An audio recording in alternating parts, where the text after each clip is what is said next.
नमस्कार दोस्तों, जीएस ज्ञान शोभा में आपका स्वागत है। आज हम यहाँ पे विभिन्न प्रतियोगी परीक्षाओं जैसे NTPC, railway, ASM, goods guard, UPPSC और सीजीएल वगैरह में लाभ हानि प्रतिशत बट्टा से संबंधित विभिन्न प्रकार के प्रश्न पूछे जाते हैं। आज उन्हीं प्रश्नों पे हम यहाँ पे चर्चा करेंगे, तो प्लीज़ आप हमारे साथ बने रहिए और पूरे वीडियो देखिए। और अगर नए हो तो हमारे चैनल को शेयर सब्सक्राइब जरूर करिए। तो चलिए आइए शुरू करते हैं। तो सबसे पहले हम देखते हैं कि प्रतिशत बट्टा लाभ हानि के पहले क्रय विक्रय क्या है। संक्षेप में जानते हैं, क्रय मूल्य का मतलब लागत मूल्य। जैसे कोई वस्तु अगर 50,000 में, मान लीजिए पुरानी गाड़ी 50,000 में खरीदी गई, 50,000 में खरीदी गई तो वही क्रय मूल्य हो गया। अगर 10,000 और उसमें कुछ लगाया गया तो समझिए 60,000 क्रय मूल्य हो गया। लागत मूल्य मीन्स क्रय मूल्य, कितना लगाया गया वो भी लागत मूल्य मीन्स क्रय मूल्य। क्रय मीन्स जो खरीदा गया है। तो अब विक्रय मूल्य का मतलब जो बेचा गया, तो बेचने वाला विक्रय मूल्य होता है और खरीदने वाला क्रय मूल्य होता है। लाभ क्या होता है, जैसे 50,000 की हम गाड़ी लिए और किसी कारण बस 40,000 में बेच दिया हमने, तो समझिए आप सीधे सीधे हमको हानि हुई। और लाभ कितना हुआ, अगर 50,000 की गाड़ी है और 60,000 में बेचा गया तो समझिए आप सीधे सीधे 10,000 का लाभ हुआ। तो लाभ मीन्स क्या है, जब प्रॉफिट हो, मुनाफा हो, विक्रय मूल्य ज़्यादा हो, लेकिन जब क्रय मूल्य ज़्यादा हो तो हानि होता है। तो लाभ हानि क्या है, क्रय क्या है, क्रय मूल्य माने लागत मूल्य, लागत मूल्य या खरीदा गया मूल्य, खरीदा गया मूल्य। जबकि विक्रय मूल्य क्या है, विक्रय मूल्य क्या है, विक्रय मूल्य आपका है बेचने वाला, बेचने वाला मूल्य, बस यही है आपका। अब हम देखते हैं कि इसमें लाभ क्या है। लाभ बराबर होता है जब बेचने वाला मूल्य ज़्यादा हो और क्रय मूल्य यानी लागत मूल्य कम हो। जैसे अगर गाड़ी 50,000 में बेची गई और 40,000 में खरीदी गई थी तो इसका मतलब है लाभ हुआ। लेकिन अगर 50,000 में खरीदी गई है और 40,000 में बेची गई तो हानि हुआ। तो इसका मतलब हानि बराबर होता है जब क्रय मूल्य ज़्यादा हो। क्रय मूल्य माने लागत मूल्य ज़्यादा हो, इसमें से विक्रय मूल्य घटे यानी कम में बेचा गया। 50,000 में अगर खरीदा गया, 40,000 में बेचा गया तो सीधे सीधे ऑटोमेटिक लग रहा है अरे बाप रे ये तो हानि हो गई। अब यहाँ पे प्रतिशत हानि भी एक प्रकार से आता है, लाभ हानि।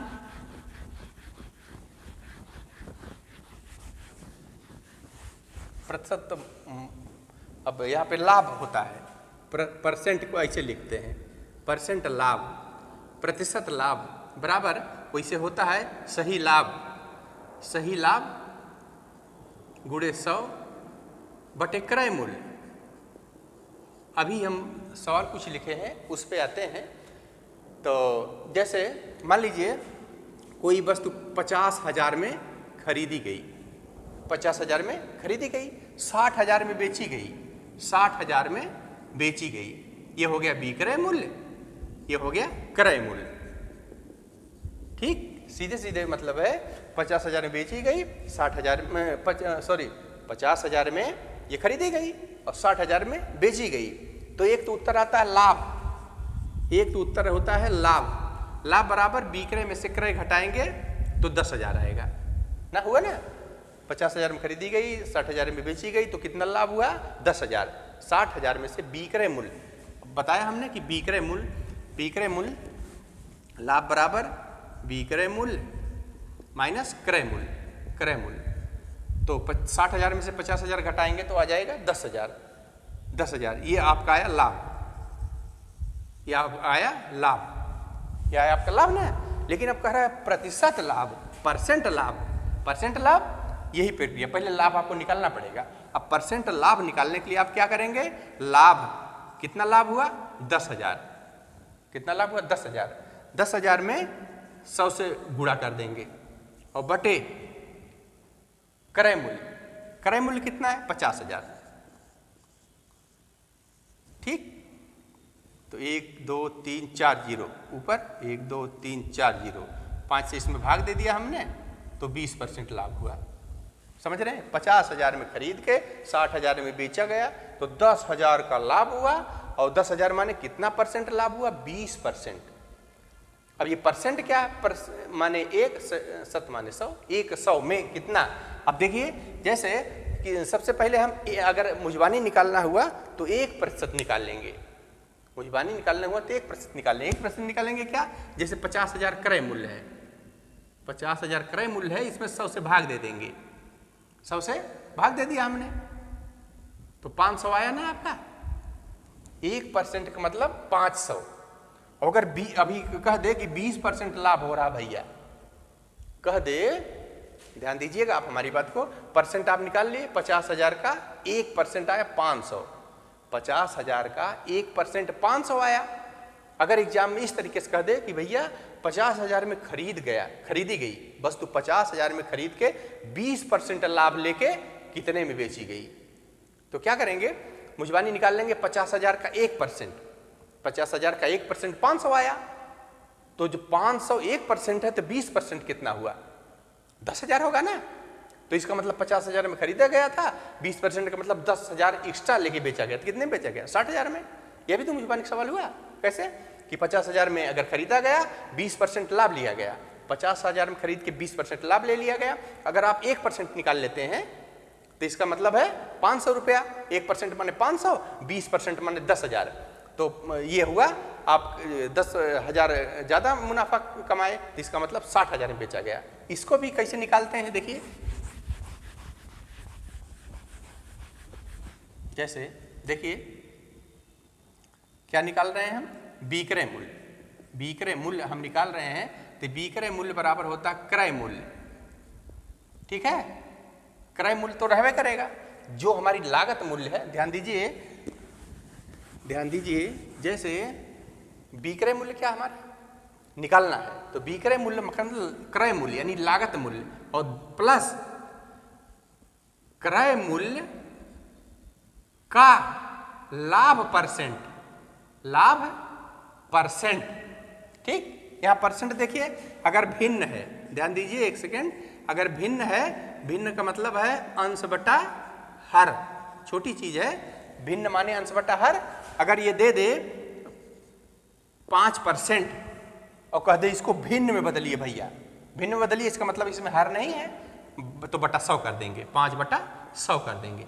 ये हो गया आपका परसेंट को भिन्न में बदलना। तो भिन्न बदल के ये हुआ, परसेंट को भिन्न में बदलना है तो भिन्न बदल के ये हुआ। इसको काट दीजिए, 5 का 5 दूनी 10, 1/20, ये हो गया भिन्न। ठीक, लेकिन अगर यहाँ पे कह दे 1/20 1/20 भिन्न है ना, ये अंश बटा हर हुआ। इतने को आप परसेंट में बदलिए। परसेंट में बदलने के लिए 100 से गुणा कर दिया हमने, 1/20 गुणे 100। ठीक, 1 0 कट गया, 2 5 10, इसका मतलब 5% आया। ध्यान दीजिए, भिन्न को परसेंट में बदलने के लिए क्या करेंगे? ये सॉरी परसेंट है ना, परसेंट को भिन्न में बदलने के लिए बटा 100 कर देंगे, या 100 से भाग दे दिया हमने, और भिन्न को परसेंट में बदलने के लिए 100 से गुणा कर दिया, ये है। तो यहाँ पे देखिए क्या बता रहे हैं हम, विक्रय मूल्य बराबर, सीधे सीधे विक्रय मूल्य बराबर ये है आपका क्रय मूल्य, रहबे करेगा, उसी में क्रय मूल्य का लाभ जोड़ दिया जाता है। तो क्रय मूल्य जितना है, ध्यान दीजिए, अगर क्रय मूल्य को हम कामिल ले लें तो ये बचा यहाँ पे 1, क्रय मूल्य भी भाग देने में कट गया तो यहाँ बचा लाभ परसेंट। ये आपका सूत्र हो गया। एग्जाम में कैसे काम करते हैं इससे, अब देखिए आप, क्रय मूल्य हो गया, ये क्रय मूल्य हो गया, और ये हुआ 1 प्लस परसेंट है, परसेंट को भिन्न बदलेंगे तो लाभ बटा 100 हो जाएगा। परसेंट को भिन्न बदलने के लिए हम कहे 100 से भाग दे दिया हमने, बटे 100 कर दिया। अब ये देखिए आप, क्रय मूल्य हो गया आपका, और ये हो गया 100 प्लस लाभ, और बटा ये हर एक करेंगे, ये गुणा 100 1 100, 1 1 1 लाभ, और बटे 1 = 100, ये आपका हो गया ना। अब हमको एक सूत्र मिला है, विक्रय मूल्य बराबर क्रय मूल्य, क्रय मूल्य गुणे 100 धन लाभ बटा पूरे का 100। ये आपको एक सूत्र मिल गया, थोड़ा ध्यान दीजिएगा, ये आपको एक सूत्र मिल गया, ये आपको एक सूत्र मिल गया, ठीक, ये आपको एक सूत्र मिल गया। इसी सूत्र पे आधारित हम अभी 2-3 सवालों को अध्ययन करेंगे। और ध्यान दीजिए, अगर यहाँ हानि दे दे, यहाँ पे हानि दे दे, अब जिसको अगर मैथमेटिक्स आता होगा थोड़ा सा तो इसमें बज गुणा कर देगा। जैसे देखिए, विक्रय मूल्य बराबर क्रय मूल्य 100 धन लाभ बटा 100 है ना। अगर बज गुणा इधर कर दिया हमने तो 100 एक के 100, 100 गुणे विक्रय मूल्य, देखिए विक्रय मूल्य गुणे 100 हो गया, और बटे 100 धन लाभ, ये बराबर हो गया क्रय मूल्य, ये क्रय एक क्रय मूल्य। ये देखिए दूसरा सूत्र मिल गया हमको। तो इस तरीके से तमाम सूत्र की उत्पत्ति हो जाती है। तो आप एक ही सूत्र याद करिए, एग्जाम में परीक्षक दृष्टि से एक ही सूत्र याद करिए। और यहाँ ध्यान दीजिए, अगर हानि होगा तो माइनस हानि हो जाएगा, यहाँ हानि होगा तो माइनस हानि हो जाएगा। अब देखिए, जैसे एक चीज़ होता है एग्जाम में, कभी कभी बच्चों से ये होता है कि बताइए कि भैया 500 में कोई 300 नंबर पा गया, कितना परसेंट हुआ, कितना परसेंट हुआ। तो वैसे तो इसका सूत्र है प्राप्तांक जितना पाए रहेगा बटे पूर्णांक, पूर्णांक गुणे 100, हमने बताया था बटे 100।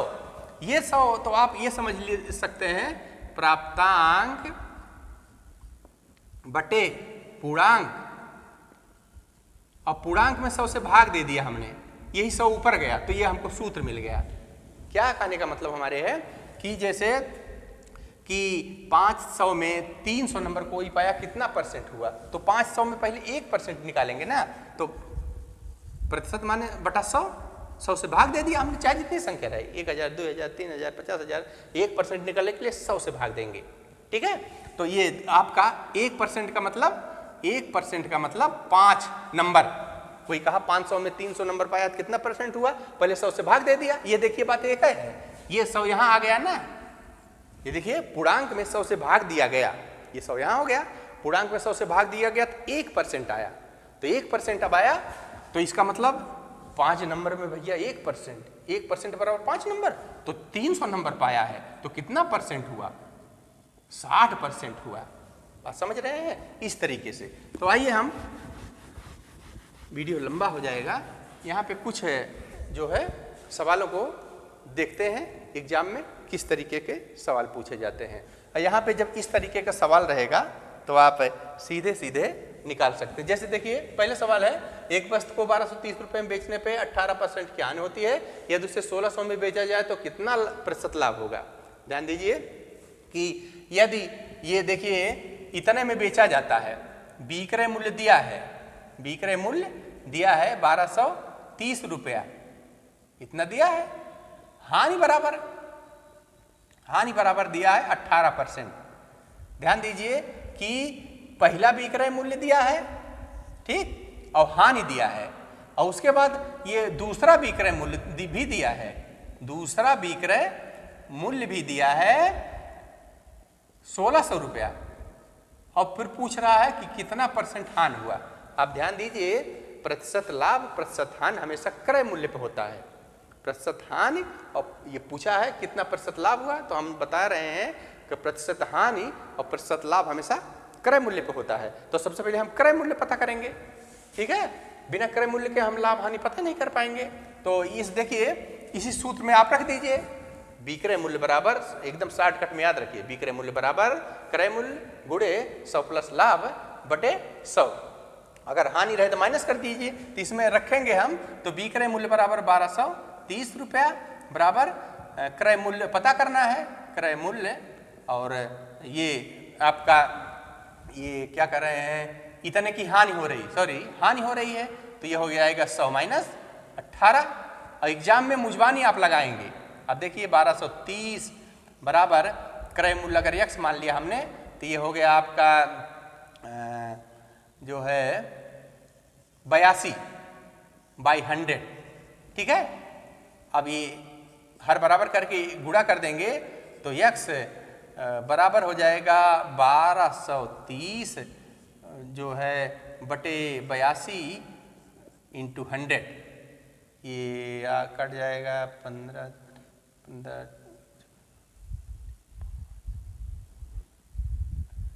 हाँ 15 से कट जाएगा 15, ठीक है। तो ये 15 से कटेगा तो ये हो जाएगा 1500। ध्यान दीजिएगा आप लोग। अब देखिए ये पूछा था कि 1230 में बेचने पे 18% की हानि हुई, तो भैया 1230 रुपए में बेचा गया था, 18% का हानि हुई तो क्रय मूल्य कितना हुआ? उसका क्रय मूल्य 1500 हो गया। अब देखिए क्रय मूल्य एक रहेगा, भले उसको कई बार बेचा जाए, क्रय मूल्य एक है ना, तो क्रय मूल्य जब एक है तो उसको कई बार बेचने से कोई मतलब नहीं है।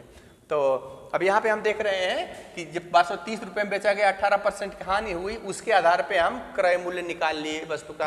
अब क्रय मूल्य अगर हम निकाल लिए हैं तो फिर अब हम इसको, अगर क्रय मूल्य हमको पता हो गया, ध्यान दीजिए, क्रय मूल्य पता हो गया तो विक्रय मूल्य भी पता है। देखिए क्रय मूल्य पता हो गया और विक्रय मूल्य पता हो गया। अब पूछ रहा कितना लाभ है, तो लाभ का भी दो तरीका है यहाँ पे एग्जाम में। क्या करेंगे आप, चाहे इसमें रख दीजिए लाभ आ जाएगा, और चाहे ये कह रहा परसेंट लाभ, परसेंट लाभ बराबर हम कहे हैं लाभ, कितना लाभ हुआ रहेगा। लाभ कितना हुआ है, देखिए अगर 1500 क्रय मूल्य 1600 में बेचा गया तो 100 रुपया लाभ हुआ, ठीक है। और बटे क्रय मूल्य बताए थे ना, हम सूत्र बताया हमने कि परसेंट लाभ बराबर लाभ गुणे 100 बटे क्रय मूल्य। तो लाभ बराबर हुआ 100 रुपया और गुणे 100 और बटे क्रय मूल्य कितना हुआ, क्रय मूल्य आपका 1500 आया है। 1500, दो जीरो कट गया, ये आ जाएगा आपका 5 दूनी 10, 5 3 15, 20/3%। इसको और हल करेंगे, 3 6 18, 2 20%, इतना आया आपका लाभ।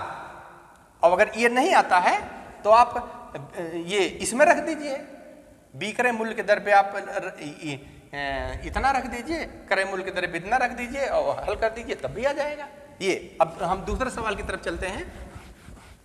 देखिए आपका दूसरा सवाल है, एकदम इसी पे लगाएंगे। ये कह रहा है एक व्यापारी वस्तु के लिखित मूल्य पर, लिखित मूल्य, अब देखिए यहाँ पे लिखित मूल्य आ गया। हम कहे थे लाभ और हानि हमेशा क्रय मूल्य पे होता है और छूट या बट्टा हमेशा अंकित मूल्य पे होता है, यानी जो छपा हुआ मूल्य होता है। अब यहाँ ध्यान दीजिए, कह रहा है यदि एक व्यापारी वस्तु के लिखित यानी अंकित मूल्य पर 10% छूट देकर 25% लाभ कमाता है, तो बताइए उसका लिखित मूल्य, तो उसका क्रय मूल्य बताइए। वो पूछ रहा क्रय मूल्य बताइए, लिखित मूल्य 500 रुपया है। अब ध्यान दीजिए कि अगर लिखित मूल्य जितना है उस पर 10% छूट दे रहा है, आप ऐसे तो देख लीजिए कि कितना लिखित मूल्य है। लिखित मूल्य, लिखित जो छपा हुआ है, जो छपा है या जो अंकित है, किसी वस्तु पे कितना अंकित है 500, तो भैया कितना जो है 10% छूट दिया। ध्यान दीजिए, अगर 500 रुपया छपा है तो इसका मतलब 1% कितना हुआ, 100 से भाग दिया हमने ना, 500 में 100 से भाग दे दिया, 5 आया ना, इसका मतलब 10% मतलब 5 दहा में 50 रुपया छूट दिया, ठीक है। आप इसको छूट बराबर लिख सकते हैं, छूट बराबर अंकित मूल्य का 10% बटा 100, ये हो गया आपका 50 रुपया, ठीक। 50 रुपया छूट हो, और उस तरीके से बताए थे कि 100 से आप इसमें भाग दे देंगे तो 1% आ जाएगा। 500 में 100 से भाग दे देंगे तो 1% आएगा। अब 1% में 10% छूट दे रहा है तो कितना हुआ, 5 दहा में 50 रुपया छूट दिया। इसको परीक्षा में शॉर्टकट इस तरीके से आप लगा सकते हैं, जैसे ये बताया हमने कि जो है कितना छूट के बाद विक्रय मूल्य, अभी छूट के बाद विक्रय मूल्य कैसे, 500 रुपया उस पर छपा है और 50 रुपया छूट दिया, तो कितना हुआ 450 में बेचा, 450 में बेचा ना, तो ये 450 भी कैसे लाएंगे आप देख लीजिए। 500 रुपया अंकित है, गुड़े 10% छूट दे रहा है, 10% छूट दे रहा, 100 में से 10 घटा देंगे। यहाँ हानि होता तो घटा देते, 100 में से 10 घटाएंगे तो 90 आ गया। 90 बटे कितना हुआ यहाँ पे 100, ठीक, बटा 100। ये कितना हुआ 450। सीधे डायरेक्ट आ गया ना, नहीं तो 500 का 10% करते 50 रुपये आता, फिर 500 में से 50 घटाते तो 450 रुपये आता ना, और नहीं तो सीधे 10% छूट दे रहा है, इसका मतलब 100 माइनस 10 यानी 90, डायरेक्ट कर दिया 500 का 90 बटा 100। समझ रहे हैं, जैसे यहाँ पे किया हमने। तो ये हुआ आपका, ठीक। तो कितने में बेचा ये, ध्यान दीजिए, ये बेचा आपका कितने में, कहाँ गया, सॉरी, कितने में बेचा, ये बेच रहा है आपका 450 रुपया में, ठीक, ध्यान दीजिए, बेच रहा है 450 रुपया में। अब क्या करेंगे, इसी सूत्र में हम रख देंगे, इसी सूत्र में हम रख देंगे। कैसे रखेंगे, अब रखेंगे इसी सूत्र में, विक्रय मूल्य बराबर क्रय मूल्य गुणे 100 प्लस लाभ बटा 100। तो विक्रय मूल्य कितना आया, 450 रुपया बेचा भैया, और क्रय मूल्य पूछ ही रहा है, क्रय मूल्य x मान लिया, और गुणे 100 धन लाभ, 25% लाभ ले रहा है, 125 हुआ, और बटा 100 बस गुणा कर दिया हमने। तो ये आपका चाहे डायरेक्ट काट दीजिए, 25 चौका 100, 25 पंचे 125, 5 इसको हटा दे, 5 1 5, 5 9 45, ये 90 हुआ। यहाँ कुछ नहीं बचा, यहाँ खाली x बचा, x इज इक्वल टू 90 गुणे 4, 4 9 36, ये हुआ भैया इसका क्रय मूल्य। तो आई होप आपको समझ में आ रहा होगा। अगले सवाल पे चलते हैं हम। देखिए आप, यदि एक वस्तु 10% लाभ पर बेची गई, यदि उसे 20% हानि पर बेची जाए तो विक्रय मूल्य 900 रुपया हो जाता है। ध्यान दीजिए, एक वस्तु 10% लाभ पर बेची गई तथा यदि उसे 20% हानि पर बेची जाती है तो विक्रय मूल्य 900 रुपया कम मिलता है। इसी पे लगाएंगे, कैसे लगाएंगे, देखिए, यदि तो ये क्या पूछ रहा है, क्रय मूल्य, क्रय मूल्य पूछ रहा है। तो यहाँ पे दिया क्या है, इतना % लाभ, इतना % हानि और इतना % कम हो जाता है। इसका मतलब क्या है, विक्रय मूल्य कम हो जाता है। अब ध्यान दीजिए, यदि एक वस्तु 10% लाभ पर बेची जाती है, यदि एक वस्तु जितना भी उसका क्रय मूल्य है, 100 रुपया है, 10 रुपया है, 100 रुपया है, जितना भी उसका क्रय मूल्य, ध्यान दीजिए, जितना भी वस्तु का क्रय मूल्य है यहाँ, वही क्रय मूल्य यहाँ भी रहेगा। जितना 10% लाभ पे क्रय मूल्य रहेगा, उतना क्रय मूल्य 20% हानि भी होगी। ध्यान दीजिए, जितना क्रय मूल्य इस यहाँ रहेगा, उतने क्रय मूल्य यहाँ रहेगा। तो क्रय मूल्य हमको कांस्टेंट मिला कि यदि कुछ क्रय मूल्य पर 10% लाभ है पर वस्तु बेची जाती है, तो एक विक्रय मूल्य जो बेची जाती है, और वही क्रय मूल्य पे यदि 20% हानि पे बेची जाती, उसी क्रय मूल्य पे यदि 20% हानि पे बेची जाती, जो पहला विक्रय मूल्य मिला और जो दूसरे विक्रय मूल्य मिला, उसमें 900 रुपये का अंतर है या 900 रुपया कम है। बस यही चीज है हमको समझना कि यहाँ पे भी क्रय मूल्य जितना है उस पर 10% लाभ लेके जो बेचा गया मिला हमको विक्रय मूल्य, और उसके बाद उसी क्रय मूल्य पे 20% हानि पर कोई वस्तु बेची गई, दूसरा विक्रय मूल्य मिला, तो जो पहला बेचने पे मिला, जो दूसरा बेचने पे मिला, इतना रुपया कम मिला। समझ रहे हैं? तो या इतना रुपया अंतर कभी कभी पूछ लेता है। तो क्या हम विक्रय मूल्य बराबर, हम सूत्र है क्रय मूल्य गुणे 100, ये लाभ है ना, तो लाभ और बटा 100 माइनस विक्रय मूल्य बराबर होता है क्रय मूल्य गुणे 100, और यहां पे क्या कह रहा है, हानि, तो 100 माइनस हानि, हानि और बटा 100 और बराबर 900 दिया। बस यही आप हल कर ले जाएंगे तो आ जाएगा। क्रय मूल्य अगर x मान लिया हमने, तो ये हो गया x गुणे 100 में से 10 घटेगा तो आपका हो जाएगा 100 में 10 जुड़ेगा तो आपका हो जाएगा 110 बाई 100 माइनस ये हो जाएगा क्रय मूल्य मीन्स x और गुणे 100 में से 20 घटेगा तो 80 बाई 100 इज इक्वल टू 900। अब देखिए इसको सीधे सीधे आप काट दीजिए, चाहे कैसे काटेंगे। ये 110x हुआ, 110x हुआ और माइनस ये 80x हुआ। आप ध्यान दीजिएगा कि हर अगर काटेंगे तो हर बराबर रहना चाहिए। अब ये हर दोनों का 1 है, ये हर दोनों का 100 है, ये बराबर हो गया 900। ध्यान दीजिए ये हो गया 900, तो ये हो गया 110 में से ये घटेगा 30x जो इक्वल टू हर एक करके बज गुणा कर दिया, 100 यहाँ आ गया, 100 इंटू 900 तो x बराबर ये हो गया 100 गुणे 900 बाई 13। 1010 3 त्रिका 9 30, इसका मतलब हुआ 3000 रुपया इसका क्रय मूल्य हुआ। तो भाई होप दोस्तों ये वीडियो आपको पसंद आया होगा। अगर आपको अच्छा लगे तो लाइक सब्सक्राइब जरूर करिए और लास्ट तक वीडियो देखने के लिए आपका बहुत बहुत धन्यवाद। Thank you very much.